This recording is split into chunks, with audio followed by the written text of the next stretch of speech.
Hello, and welcome to the third video in the StarFox hacking, modding, whatever you want to call it, tutorial series.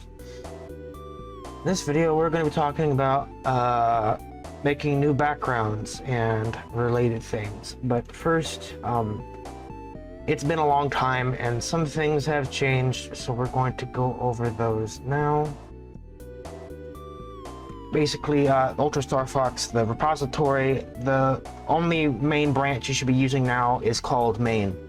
Dev got changed to main and the master branch got archived because it was really far behind. So use that one now.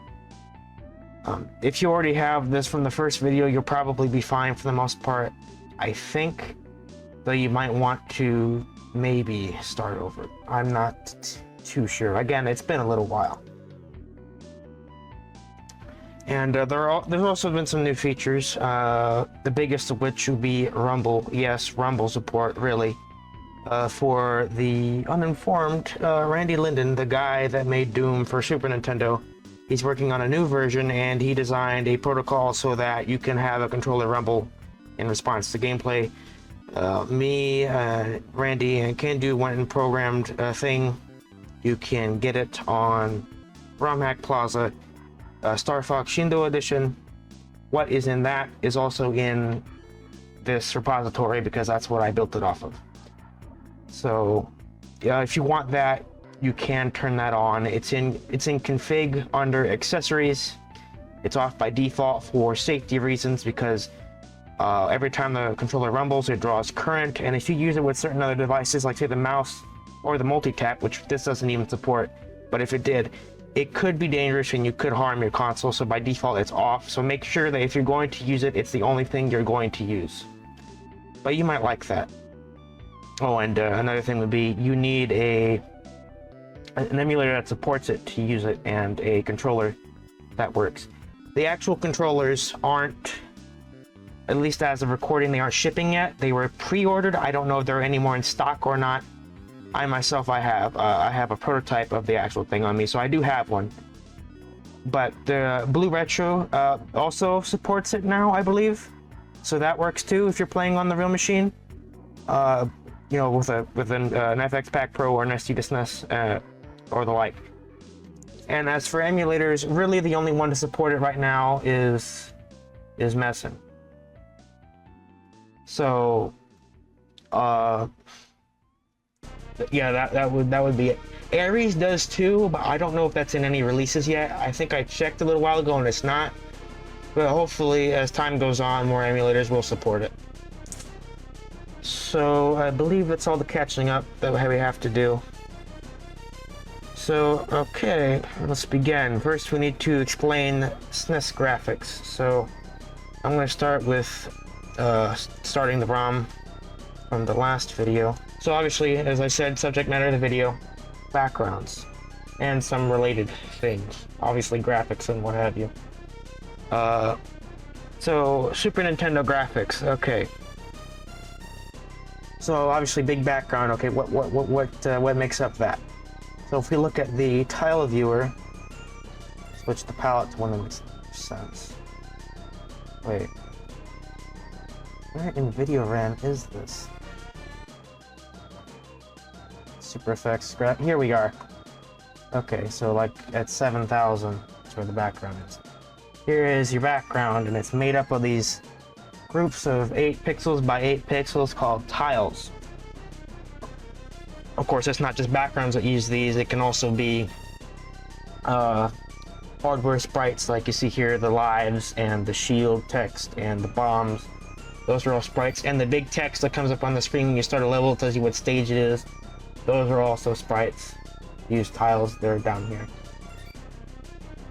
So like I said, tiles, they're 8 by 8 pixels, and the bit depth the background uses is 4 bits per pixel. I think that's pretty common for Super Nintendo games. Some backgrounds do use 2 bits per pixel, but I believe in the original game that's really only the Venom Highway stage, and most of them are 4 bits per pixel.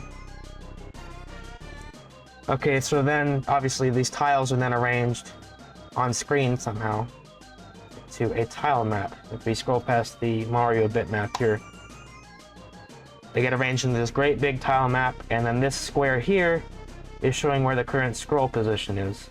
So obviously this tile map is scrolled around within the actual visible area of the screen that you would then see it within to, you know, show movement, different parts of the screen, etc., etc.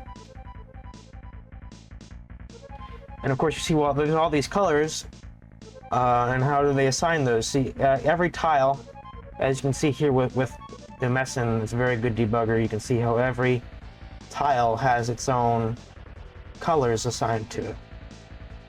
Each tile that's 8 by 8 pixels can have its own, or rather, it can have a line of 16 colors assigned to it. In StarFox, it's really more like 15. The first color is never used and is only ever used to mark transparency, and you don't want that.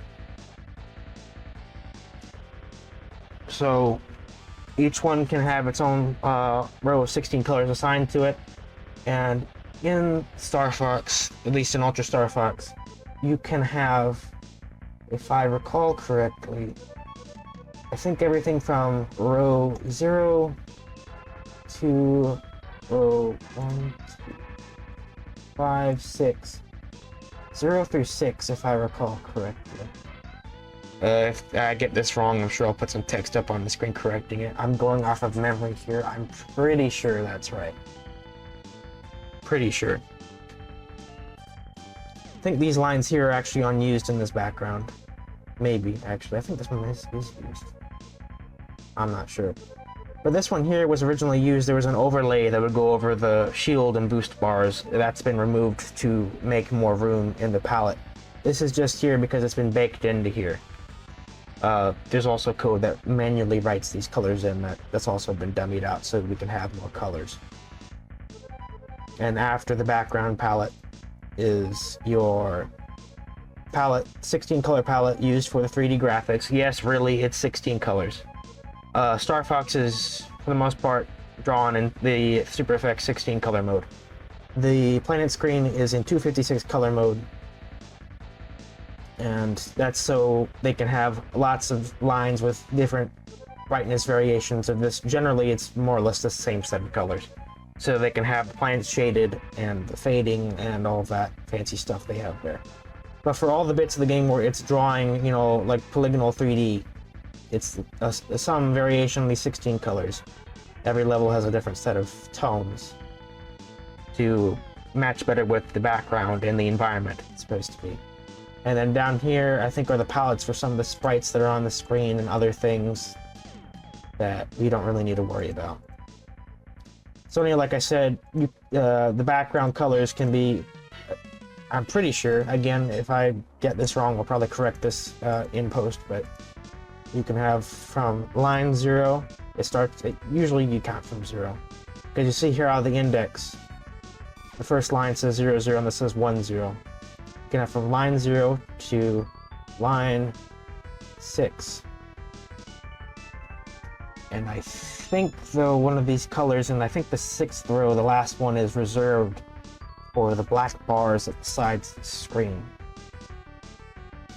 So it's really a little less than this, and obviously, as I said, the first color is also reserved for transparency, so you can't use that. So really, there's only like 6 15 color rows, and as I said, the last color here, I believe, is reserved. So it ends up being a little less than like 6 times 15 colors. A little less. So anyway, again, simply put, each tile, 8 by 8 pixels, 4 bits per pixel depth. Each tile in the tile map can be assigned one of these lines in the color RAM or CGRAM to obviously have it have whatever colors are intended. And you can have, again, assuming I'm right, pretty sure, you can have 0 through 6, but really 7 lines of 15 colors. So one of these lines, the last color, is reserved. So that one, I believe this last color here in this row should stay black. Okay, and obviously we've already seen video RAM. This is where all the graphics go to be drawn by the picture processing unit. And this here is CGRAM, color RAM. It's where all the palettes go. As you can see, there are not many lines. This is literally all you can fit. Okay. So, yeah, I suppose that's your explanation of how Super Nintendo graphics work, just very quickly, and really all that you would need to know for this game in particular, because it draws a big 3D tile map over the background for your fancy graphics. Okay, so now we're going to talk about putting new backgrounds in the game. So for this, I have made a tool that makes this way easier. You used to have to do almost all of this by hand, but now you don't, as long as you know what you're doing. bgconv, background converter, that's what it's shorthand for. So this takes a, I believe, what is it, 512 by 512 pixel background? Yes, and converts it to the native graphic format. So, again, we have to go over some SNES graphic stuff to explain the limits for making your own background. This grid here. Come on. Where is it? Let's open with .NET. Just a moment. So, as I was saying, limits for making your own backgrounds. Again, like I said, the stuff I explained about SNES graphics applies here. But you can also only have up to 192 8x8 pixel tiles. That's as many as will fit in the space that is allocated into video memory. And you can have a max of, I believe it's 111 colors. So it might be less. That's what my tool says, but I'm not sure if that's correct or not. I know at least 104 is safe. Within about 7 lines in color memory. Again, one of the lines has the last color reserved for drawing the black bars on the side of the screen to cover up the ugly bits of the edge from where the 3D gets drawn. And each tile can only use one 16 color palette line in color graphics memory. Color RAM is what I usually call it. Straight and to the point. So, yeah, you'd have to keep that all in mind. You'd have to know, like, how many tiles you're going to use, how many sets of 15 colors you're going to use, and to make sure that you don't go too far into line 6, because as I said, that last color is reserved by the whole routine that puts the image of the 3D image on the screen to draw the vertical bars on left and right side. So yeah, like about 111 colors, though again, I think that might be wrong. Again, it's been a long time. I'm going off of memory here. I believe I am, at least for the most part, correct. And you can, like as I said, I remember you could have at least 104 colors, obviously spread amongst all the lines.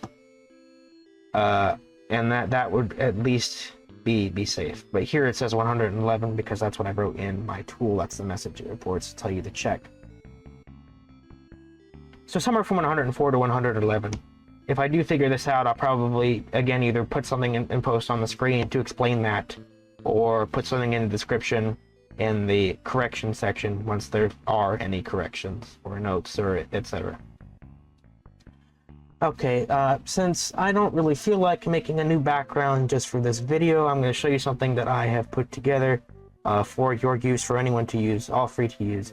I made a collection of backgrounds over time, and I have published them here in this Git repo. There are lots of them in here, lots of different things that come from different games. I made them from scratch graphics, from like StarFox 2 and other. There's lots of backgrounds in here that you can use. And they each have at least the 512 by 512 background PNG that would then get converted by the tool, which we're about to explain here in a moment. And just to quickly go over what these are, CCR is compressed tiles. That's the extension. It's in the compressed format the game uses. CGX is the raw tiles. .col, color, whatever the hell you want to call it, is the color palette. There's some extra metadata at the end that would work with Nintendo's graphics tools. it makes it hard to preview the graphics in like YYCHR or a similar editor. So this .pal is just the .col but without the metadata at the end. So it's what, you know, most editors use these days would expect when reading a SNES palette. PCR is a compressed tile map, SCR is the raw tile map, and then the PNG is the background. Not every folder has all of these already prepared. That was something I did, and I've left that in here because I didn't really see the point in taking it out. But really, I think you'd want to reconvert it yourself, so most of these have just this. So I'm going to pick one, and we're going to use that and explain how to convert it and how to use it in the game. So I will be back in a moment after I pick something. Okay, so I have picked my background. I've went ahead and copied it. I'm going to go ahead and obviously I've already had this open. This would be in the root of the UltraStarFox directory, tools, background converter. Okay, paste it in. I've picked this one. Okay, so now we're going to go over how to use this. Since we're on Windows, we're going to run convert.bat. This is for Linux. That's what the SH is for. They do the exact same thing, only it's for Linux instead. So you run convert.bat. Okay, now we need to enter the input 512 by 512 PNG file prefix. That means the name without the extension. So this one's called Vaporwave. Okay, then we're going to enter the prefix for the output graphics files. So I'm going to make sure this is within the 8.3 character limit for MS-DOS, because this the whole build system runs under DOS. So I'm going to count the letters I use while I'm typing this. So that's within 8 characters. I'm going to hit enter. It'll convert it to the proper format. Okay, so then it tells you to check this above to make sure that it's all within limits. To ensure it has 192 tiles or less, it says here, created optimized tile set with 145 entries. 145 less than 192, so we're good there. And then it has 111 colors or less. Here I see 85, again, 85 less than 111, that's good. And, okay, check the, yeah, it's made a palette and tile set. Okay, and then we're gonna press any key to pad the palette file out to the format that we need. Okay, and we're actually done here. This bit here says if you're using an old version of UltraStarFox, and you can have it compress them for you automatically. Since we're using a very new version where we don't have to do that, it will do that for you, the build system, we can go ahead and just close. Okay, so now we have our CGX tiles, our .col color palette. The .pal is just for viewing in an editor like YYCHR. You don't really need it. I believe you could actually substitute the .col file for it if you renamed it, because I think you can do without the metadata at the end, but for the purposes of this, we're going to use the .col file. So anyway, yeah, you can see how the .pal gets loaded, and you can see the colors, and yeah. And like I said, the .col, the .pal, and then the .scr. To put that in the game, we need the screen, the .col, and the .cgx. Now, where these files go is we go back to the UltraStarFox root, we go to SF, because that's where the main source code is. You remember the first video where I explained where everything is. Okay, so now the CGX and the SCR need to go into the data folder. And then the .col needs to go into the data col subfolder. Okay, now we need to tell the game that we've added these things. So in the source, first thing is we need to tell the make file that's in at the root of the SF directory. Not the one out here, that's the one for Linux. To call DOSBox and whatnot. Again, it's to do the same things as Windows, but if you're using Linux. Because we're using Windows, I'm going to explain Windows. You're probably using Windows. If it's on Linux, this all should more or less work. Though. So again, it's the make file in the root of the SF directory. And we need to go down to here. This is a list of all the palettes to be included in the big palette file that gets included. We have to add our palette to this list. Okay, wave.cold. Okay, and then here again, we have to tell the build system how much of the palette to include in the great big file. So we're going to do here, add a new line, tab, at $, parentheses, MC for make color palette. And we're going to type in the name. Cool. And then for level backgrounds like these, it's usually lines 0 through 7. So 0 space 7. So again, that's tab, at $, open parenthesis, MC, $, or excuse me, close parenthesis, space, and the name of the color palette with the extension, obviously, as I did up there. And then space, start line number of the palette to include, and then the end line number. So that's the full range of lines. We're going to include 0 through 7. Correction, I do figure this out in the rest of the video and correct this, but in addition to adding the palettes into these lists, you also have to add the graphics file names to these lists to tell the build system to compress them for inclusion into the ROM image. So the CGX files, SCR files, CGX files is for tiles. They turn into .ccr, so that's why they all have those extensions. So you would add a line here, data \, and the name of the graphics file. For the tiles, that's ECR, and then the same thing here for the SCR, data \, and then the name, and then PCR for to tell it to compress the tile map. Okay, and that's it for this correct. And then that is, I believe, all that needs to be done here. I'm gonna go ahead and save the make file, close, and then actually, you'll see in the make file as it says, I believe here. Both of these lists must match the order of the list that's in SF inc calx.inc. So we have to edit that file too. So SF inc for include. Okay, calx.inc. Scroll all the way down. Now we can see all these lines here. Def pack. So you see here it says add new palettes for this line. It needs to match the order, so you look where we put vaporwave.col on these lists here, or whatever palette you're using with the background that you converted. So see here it comes out to BG2 EP here. I believe that's where it has to go here. Yep. So again, to make a new line here, we go enter. Mine already makes a tab at the start, but if it doesn't, we do tab and then def pack tab. I'm gonna call this what am I going to call this? Okay, so if I recall correctly, the name of the palette internally here needs to start with BG, and then the next bit will need to match the name of the background. So, and then pack, comma 7. So it'll be tab, def pack, DEF PAC, tab, and then BG, and then the name. This needs to match, again, we're going to go over this afterwards, but this needs to match the name of the label that you end up using when you include the rest of the graphics data in, and then pack, because that's what the macro expects when it reads the palettes in, and yada yada yada. And then the number of lines, because like how it's said here in the make file, again, for the backgrounds, it's lines 0 through 7. So we're going to say that this palette has 7 lines, which it does.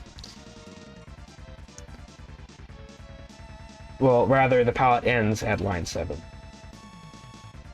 Okay, so again, save that. And we're going to go to ink bins, and I believe there is a free bank in here somewhere. 35. Yeah, here. You may need to make a new one. The build system has a spreadsheet of, it's a little messed up, but because I had to migrate some stuff before recording to the new version because it's been a long time. But on a successful build, it'll give you a full list of all the banks and how much is left. So if we look for 35, they're not in order because they're not in order as they appear in the source. We look for 35. It has 28,840 bytes free. That should be more than enough. Don't save. Actually, I'm going to delete this, so hopefully it rewrites correctly next time. You don't have to do that. Mine just got a little messed up from technical difficulties before recording.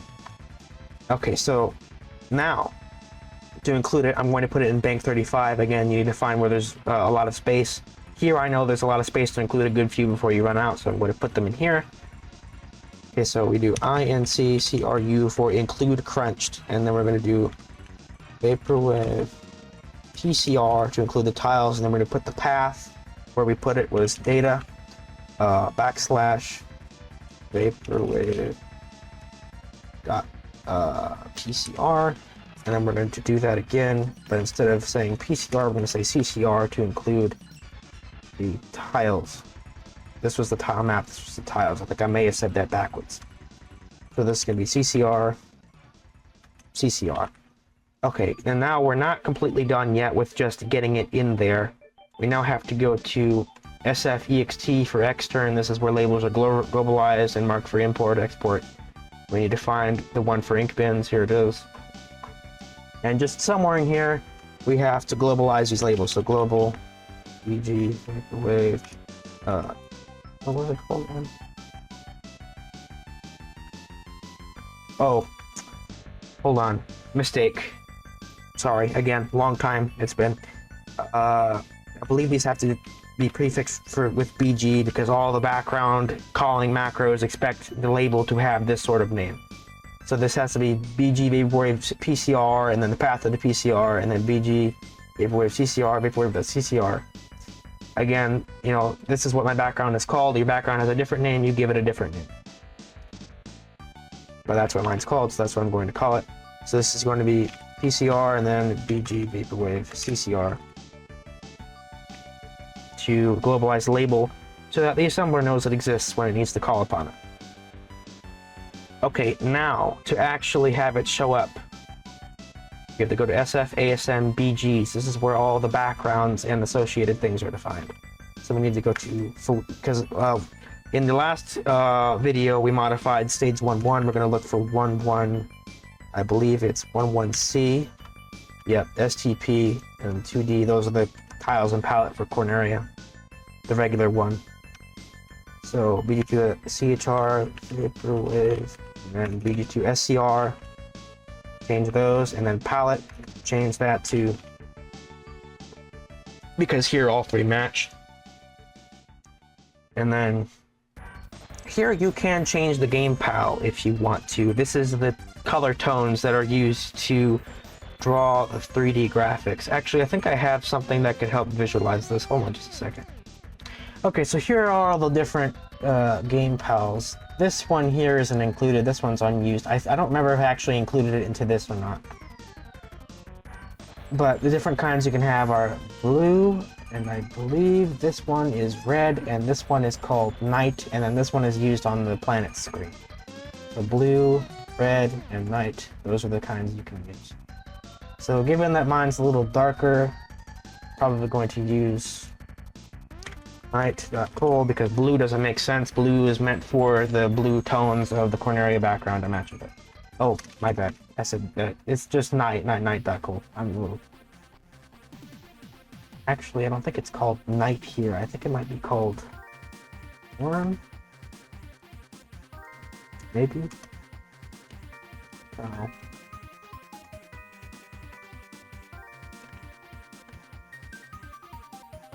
No, it's called... Is it called night? Is it? 1, 2... I think it is. I think. Oh, wait, no, I remember how to check that. Okay, I think it's in here. Just... Okay, it is called norm. So... Night.cool is actually called norm. That's the symbol attached to it in the source. Okay, so we set our background tiles and background palette. And now let's hope this doesn't screw up when I go to test it and show it here. So we need to go back and build the game.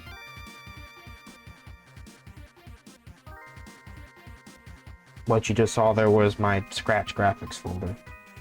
It's going to rebuild the palette. And now we hope I didn't make any typos or anything. If it's been a long time, I probably screwed up somewhere. Maybe. Hopefully it'll all work fine.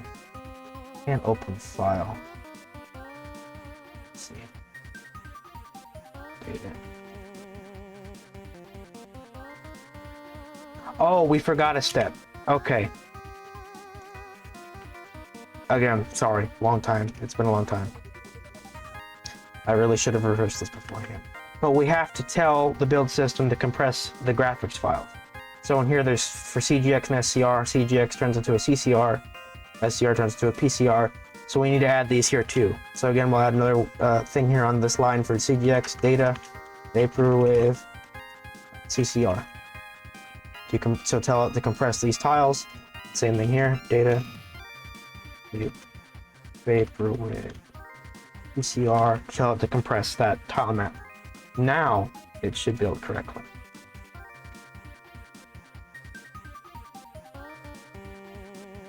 Though I may need to clean. I don't know. I think it crunched it. I think I just saw it.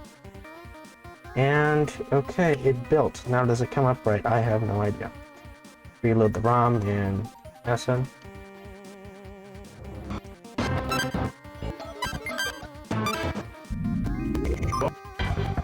And there's our new background. See, now you can make your hacks look less bland. Now, what if you want to change the music? Now, we're not going to talk about programming new music for the sound driver because I am not a sound programmer. That is not my specialty. I don't know about that. So right now, we're just going to switch the music out for a different track that already exists. I am programming a new MSU1 music system, and when it's done, I will probably make a new video where I talk about how to make like new CD quality music, put it in the game using that system. But right now, programming hasn't been finished yet. But when it is finished, I will go over that in additional video to add additional on top of this one. So to change the music, here it is right here in the background definition for stage 1.1. Here it's 1.1, obviously. And which one do I want to change it to? Some levels reuse music, like you see here for 3.1, which is hard root Corneria. It uses the same theme. Could look it up on the map here because I don't remember all the stage numbers right off the top of my head. Okay. I think it's 1, 2, 3. Okay, so I think I'll what would be a good one? I want to do 1, 1, 1, 2, 1, 3, 1, 4. I'm going to do 1, 4. Oh, that's the thing already, yep. Okay, so I'm going to change it to this, and the game should automatically load all the data needed to play that music instead. So now we should be able to rebuild, and we should be able to see that change. And then after this, I'm going to go over more things about the background parameters and what they do.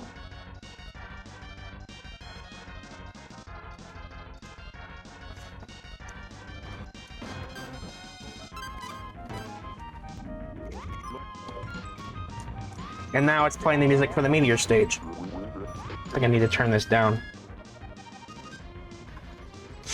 So there we go. So now we have a custom level we made in that last episode. It's got different music.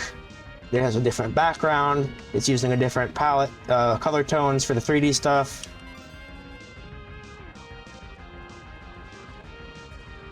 Well, yeah.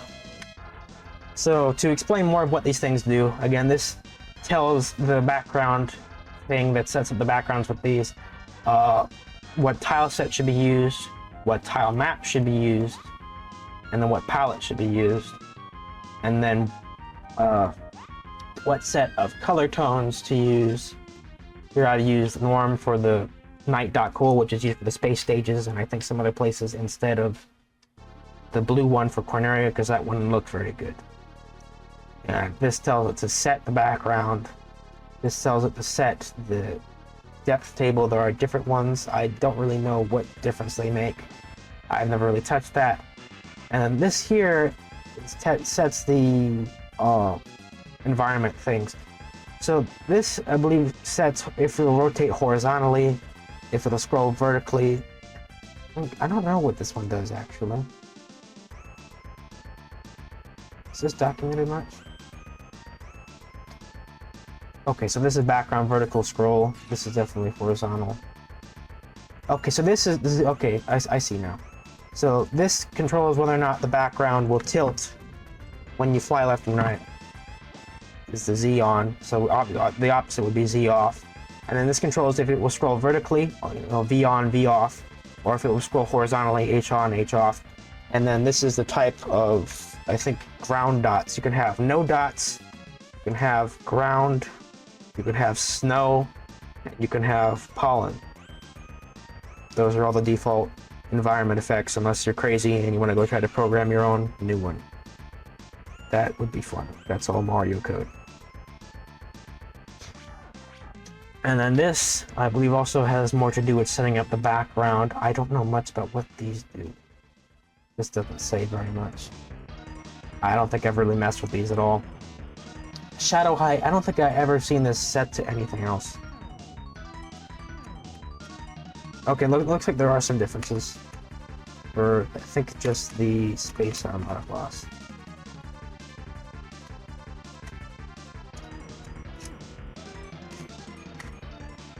And then this controls how far the background will be scrolled up to start with, and then it'll be scrolled additionally when you move and whatnot if you have those turned on in the info section here. So if a background's a little too low, you can scoot it up a bit by a few pixels. I think this Y scroll counts downwards from the top of the screen, because you gotta think about how on a CRT the beam scans like this. So it would be down and to the right. X would be towards the right of the screen, Y would be down towards the bottom. Unless it's backwards, I don't know. Maybe screw with it yourself and figure that out. I don't remember exactly. This is the, tells the SBC what music to call to have the whole sound chipset play. And then this here will be for the MSU1 stuff when that's finished, to tell it what track to play and whether or not the clear and down themes should use the orchestra or band music, because it's all CD audio there. And then this, I believe, turns the meters on. And this is another thing that sets some stuff. Set depth. I believe you can have, like, yeah, planet night, planet red. I think planet mist is another one. Yeah. I don't remember exactly what these do. I think it's something to do with when things are in the background really far, how they're shaded. I think it has to do with how they're shaded when they're far away. So I believe night is like black, and red is more red, and mist is more blue. So this, I believe this controls how objects are shaded when they're far away. Hello, editing me here, cutting in. One thing that I think of right away, forgot to mention, is that this line here at the end of the background definition, it says planet night. If you change planet to space, I believe it removes the ground and makes it a space level. I believe that is it. Oh, that and this parameter here in the info, it's not just ground and no dots and snow and pollen, it can also be space for space dust, stars. Yeah. Yet another correction for the background macro set stuff. This here, H offset mode, horizontal offset mode. What this controls is how the background will behave, besides whether or not it'll rotate and scroll. This changes the Mario code routine used for controlling how the background will be rendered in response to the game and the movement. Rotate is the standard, tilt left and right, you know, when you move on a planet and whatnot. And I think for something like special is out of this dimension, it does something. Yeah, B hole here is for black hole, which makes it all trippy and what have you. So, okay, hopefully I don't have to make another one of these corrections again. I believe that really is it. So that's basically everything that's you usually see in here, pretty much. I think some of these call some extra things. Like some of them define a special strategy behavior for the player, depending on what if it's used for a cutscene background or something. These actually have a good amount of control over certain things, not just the background, but what environment is used, and etc., etc. So anyway, yeah, that's everything that I had to discuss in this video. To review again, we just at first went over some corrections and new things that have happened since the forever ago I made the last video. And we talked about the very basics of Super Nintendo graphics and how those things work. We talked about using the background converter. We talked about the limits for making new backgrounds if you're going to make one yourself. We talked about my background collection that you can use. It's all free to use again. All free to use. You can use whatever you want. And we talked about how to get it into the game and what all these things here in the background environment definition stuff, what all they do, at least what I remember they do, and what generally you would be messing with. And that eventually you'll be able to change the music with MSD12 when I'm done programming that, so that you can use that music system instead of the SPC music system. You have to change the level music to another existing track. So hopefully in the next video we will probably be talking about modeling new objects, new shapes, putting them in the game and giving them collision boxes. So like new props, and eventually we'll even be going on to making simple strats to give objects behaviors. So that's exciting. I'm sure that'll probably be released within the next probably like 50 years. If I get around to getting the motivation to make another one of these videos again. So anyway, that's about it. Before we finish, I would like to once again tell you that if you need help, you can go to my Discord server. You can go to Candu's Discord server. You will probably get more help there on Candu's Discord server, because more people who know what they're talking about are over there. On mine, it's basically just me. But again, if you need help, if you need clarifications, you need any of that, please do not hesitate to reach out to me and bother me. I will probably help you. So anyway, that is it. Happy hacking. See ya.